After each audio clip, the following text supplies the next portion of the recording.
This is part 2 of my Fighting Games Are Underrated series. If you haven't seen part 1 where we talk about the different types of fighting games, you can click on the iCard or the link in the description if you want to watch it now.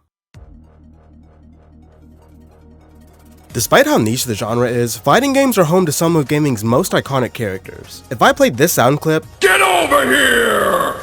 Even if you've never played Mortal Kombat, you probably know that that's Scorpion, or you at least think it's Sub-Zero. Many of these characters go all the way back to the earliest years of gaming, and for every icon there are probably 30 characters that aren't widely as known but just as cool. Choosing who to pick up in a fighting game can be an extremely daunting task, but it's one of my favorite parts about learning a new game. You could potentially spend a lot of time looking at whoever you pick, so it's an important choice. I'm shallow like whoever J. Cole was talking about in No Role Models, so a lot of the time I choose my characters purely based on looks and learn how to make their gameplay work for me, but that admittedly is a luxury that comes with playing many games in the genre over many years of my life.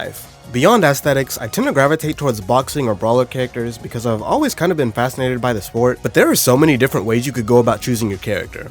I asked Reddit how they usually do it, and a lot of users said that they also go off looks, but some of them said that they account for archetypes and even personalities. That last one caught me a little by surprise since I mostly play fighting games fully muted while I listen to music or watch YouTube videos or streams on my second monitor, and I tend to be much more focused on the overall gameplay than the intricacies of each character during the match. Actually, let's talk a little bit more about character personalities. Developing distinct personalities in fighting games is a little special compared to most games because until fairly recently, most of them didn't have much in terms of story. You've got to remember that they originate from and still have a pretty significant presence in arcades, and there's no way you're popping a quarter into the cabinet to play through an entire campaign mode while dozens of people pile up behind you waiting to play their friends. Because of the backseat that narrative takes in these games, the way that most characters' personalities get established are through small animations and voice lines. I want to talk about the animations though because I didn't really start paying attention to them until fairly recently, and they've quickly become one of my favorite parts about fighting game characters. Look at how disrespectful Ash's crouch animation is in King of Fighters 13. He is clearly not threatened by you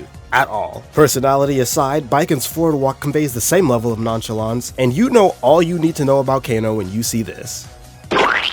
It's easy to overlook small details like this in the heat of combat, but they really do go a long way in developing characters beyond their movesets. But back on the subject of choosing characters, as far as deciding specifically who you want to pick up, I'd really recommend that you just go for characters that you think look cool, either aesthetically or that you've seen or tried gameplay of and you think you'd have fun playing yourself. What you definitely shouldn't do is Google tier lists for whatever game you're playing and choose someone near the top, unless you genuinely like that character. Pro competitors will do this when someone is way overtuned and absolutely dominating the meta, but when you're competing at the highest level of play and money is on the line, sometimes you gotta throw fun out the window. Not to mention that since we live in the era of updates and patches, broken characters are constantly getting balanced and metas are always changing. You'll almost definitely enjoy your time with a game more if you're playing a character that you actually like versus someone who's strong on paper but you don't really vibe with. That being said, it is beneficial to try the entire roster. This way you can get a feel for each character's game plan and come up with ways to counter with your characters. It's also a good way to find characters that you're not initially attracted to. Laura has looked boring as hell to me since Street Fighter V launched, and I always felt like she was kinda just in the game for some TNA, but going through the character trials I actually ended up liking her quite a lot. I guess the TNA is just kind of a bonus there. I would also recommend that you really learn 2 or 3 different characters when you start a new fighting game, regardless of how serious you plan on taking it. Playing only one character can get a little stale once you start putting significant time into a game, and some characters are just hard to play against others. So it's always good to have a different character in your back pocket for the bad matchups. Especially from a casual perspective, getting completely stomped and feeling like there isn't much you could have done is a quick way to ruin the learning experience. Having a second or third character that covers your main's weaknesses not only makes certain matchups more manageable, but it can also help you learn the game's mechanics more effectively. My preferred playstyle is being right up in someone's face, and I like pushing buttons as some of you more seasoned fighting game players can probably tell, so I tend to gravitate towards rushdown characters as I make my way through learning the roster. For me, this usually means learning at least one character with a projectile or some kind of space controlling mechanic for when I need to slow things down. Characters in fighting games tend to fall under archetypes, and who you end up playing kind of reflects who you are as a player and can influence how you learn to play a game. If you're someone who values fundamentals, you'll probably like Shotokan characters. Ones that tend to be jacks of all trades and masters of none. They usually have decent normals paired with a fireball, an invincible anti-air move, or dragon punch, or DP.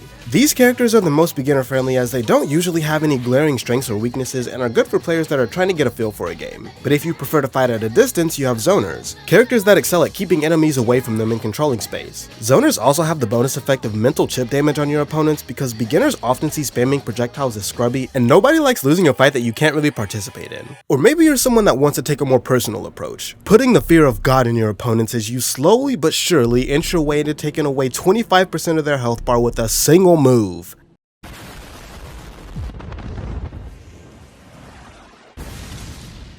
Or maybe you just like giving hugs. Either way, inner grapplers. Unlike zoners, these characters struggle to control all of the space that's not directly in front of them, but once they get in, they bring big damage to the table. Rushdown, puppeteers, trap setters, stance users, the list goes on. And there's kind of a nice rock paper scissors effect that naturally takes place between the different archetypes. There's an extremely well-made video by Ed Bencher covering all of the character archetypes that I'll link in the description if you want a more in-depth look at them. Of course, you can only have so many characters under each of the archetypes before they all start to bleed together, and this is where we get into gimmicks. Character-specific mechanics that don't really follow the normal rules of the game. Things like Banjo's side B being an extremely good, borderline broken multi-purpose move with invincibility and high priority, but limited uses per stock. Banjo players have to carefully determine when the best times to use this move are, because once it's gone, you literally are missing part of your moveset until you die. Do you save it as a recovery option, or try to catch your opponent off guard with a random Wonder Wing? This is a pretty basic example, but some gimmicks can get pretty weird and complicated, and I'd probably recommend that you stay away from these characters until you're pretty comfortable with the game.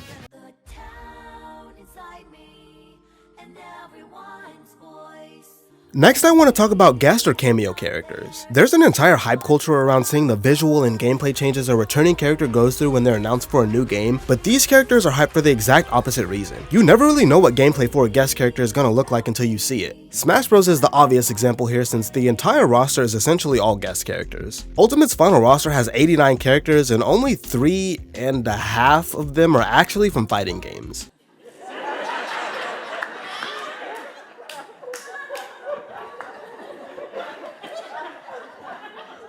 I'm so damn confused. It's really cool to see all of these icons outside of their elements and what core aspects of them are interpreted as being suitable for a fighting game. Let's look at Phoenix Wright in Marvel vs. Capcom 3. He's just a regular attorney with no real fighting ability in any of his games. His moveset consists of his iconic objection, sneezing, and walking toward his opponents presenting evidence. Now, none of these sound like they'd be too useful in an actual fight, and you do have to suspend your disbelief a little with more creative characters like this, especially when he's in a game with someone that literally eats planets, but more non-conventional characters like this are always some of my favorites. You can also have interpretations of characters completely outside of gaming. I think it's so cool to get to control characters that you're used to just watching. Childhood favorites like Goku and Captain America can really be brought to life through the lens of gaming in a way that can't be replicated on comics or TV, and the competitive nature of fighting games provides its own special viewpoint on them. Like, who'd have ever thought that we get to see a 1v1 between Mikey and Bane? Finally, and I swear I'm gonna find a way to sneak this in all of my videos however I can, it's time for character customization.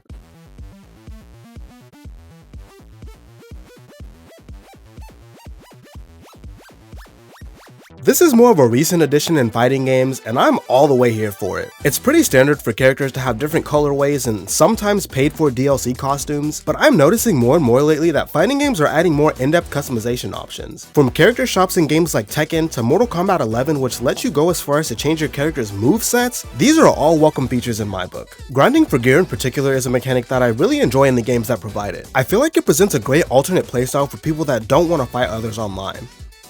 Like the pimp says to his hoes, keep them coming. That probably seems like a weird spot to end the video, but the next one is going to pick up right where this one left off, focusing on hype, which characters play a big part in, and the competitive nature of fighting games. If you like the video, do me a favor and leave a like so the algorithm knows to recommend it to more people. If you don't want to miss the next video in the series or any of my other uploads, you can subscribe to the channel for more content like this. Thank you for sticking around until the end, and I'll see you in the next one.